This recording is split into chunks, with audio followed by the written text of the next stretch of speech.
আসসালামু আলাইকুম। আপনার প্লে স্টোর থেকে যদি কোনো অ্যাপ ইনস্টল না হয়, অ্যাপ ইনস্টল করতে গেলে পেন্ডিং লেখা উঠে অথবা এইভাবে ঘুরতে থাকে কিন্তু কোনোভাবে অ্যাপটা ইনস্টল হয় না, তাহলে আজকের এই ভিডিওটি আপনার জন্য। এই ভিডিওতে আমি দেখাবো কিভাবে আপনারা এই সমস্যাটি সমাধান করবেন। ইনশাল্লাহ এই ভিডিওটি শেষ পর্যন্ত দেখলে আপনাদের এই সমস্যাটি 100% ঠিক হয়ে যাবে। তাহলে চলুন দেখে নেওয়া যাক কিভাবে আমরা এই সমস্যাটি সমাধান করব। এই সমস্যাটি সমাধান করার আগে আপনাদের কাছে ছোট্ট একটা রিকোয়েস্ট থাকবে। আপনি যদি আমার এই চ্যানেলে নতুন দর্শক হয়ে থাকেন, অবশ্যই চ্যানেলটি সাবস্ক্রাইব করে রাখবেন এবং ভিডিওতে একটা লাইক করে দিবেন। অবশ্যই ভিডিওতে একটা লাইক করে দিবেন, কারণ আপনাদের একটা লাইকে আমরা পরবর্তী ভিডিও বানাতে উৎসাহিত হই। অ্যাপ ইনস্টল না হওয়া এই সমস্যাটি সমাধান করার আগে আমরা দেখে নিব যে আমাদের মোবাইলে স্টোরেজ মেমোরি খালি আছে কিনা। অনেক সময় স্টোরেজ মেমোরি যদি খালি না থাকে তাহলে কিন্তু মোবাইলে কোনোভাবে অ্যাপ ইনস্টল হয় না। দেখেন আমার এখানে কিন্তু 12 GB ফ্রি আছে। অবশ্যই আপনারা 3 থেকে 4 GB স্টোরেজ মেমোরি খালি রাখবেন, না হলে কিন্তু আপনি কোনোভাবে অ্যাপ ইনস্টল করতে পারবেন না।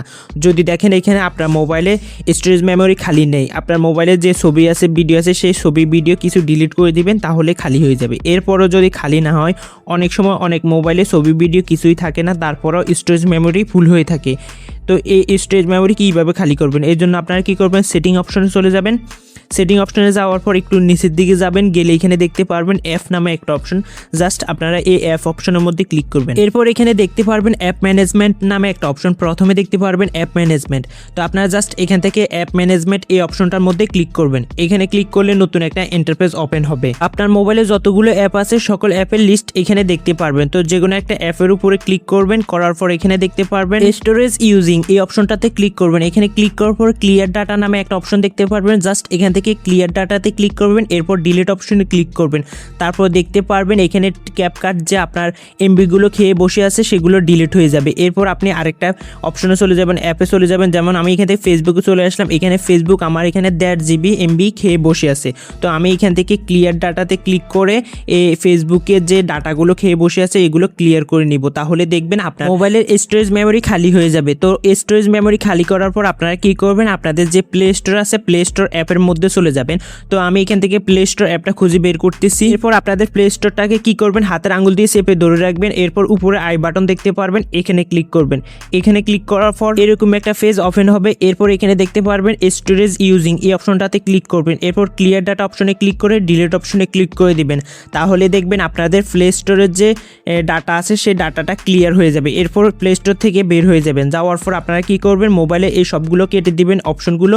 কাটার পর আপনারা কি করবেন, প্লে স্টোর অ্যাপে চলে যাবেন। এখান থেকে প্লে স্টোর অ্যাপটাকে খুঁজে বের করে প্লে স্টোর অ্যাপে চলে যাবেন। যাওয়ার পর এখানে কিছুক্ষণ হয়তো লোডিং হবে। লোডিং হওয়ার পর প্লে স্টোরটা ওপেন হবে। তো আমার এখানে প্লে স্টোরটা ওপেন হয়ে গেছে। প্লে স্টোরের মধ্যে আসার পর আপনারা উপরে দেখতে পারবেন আপনাদের জিমেইলের লোগো ডান পাশে উপরে। জাস্ট আপনারা এই লোগোর উপরে একটা ক্লিক করবেন। আপনি যদি আমার এই চ্যানেলে নতুন দর্শক হয়ে থাকেন, অবশ্যই চ্যানেলটি সাবস্ক্রাইব করে রাখবেন এবং ভিডিওতে একটা লাইক করে দিবেন। এরপর এখান থেকে নিচে দেখতে পারবেন সেটিং অপশন। সেটিং অপশনে ক্লিক করবেন। সেটিং অপশনে ক্লিক করার পর এরকম একটা পেজ আসবে। আসার পর এখানে নেটওয়ার্ক প্রেফারেন্স এটার উপরে ক্লিক করবেন। করার পর নিচে দেখতে পারবেন অ্যাপ ডাউনলোড প্রেফারেন্স, এখানে ক্লিক করবেন। তো এখান থেকে ওভার এনি নেটওয়ার্ক এই অপশনটা অবশ্যই সিলেক্ট করে রাখবেন। যদি এখান থেকে ওয়াইফাই বা আস্ক মি এভরি টাইম যেটা সিলেক্ট করা থাকুক তাহলে উপরেরটা সিলেক্ট করে দিবেন।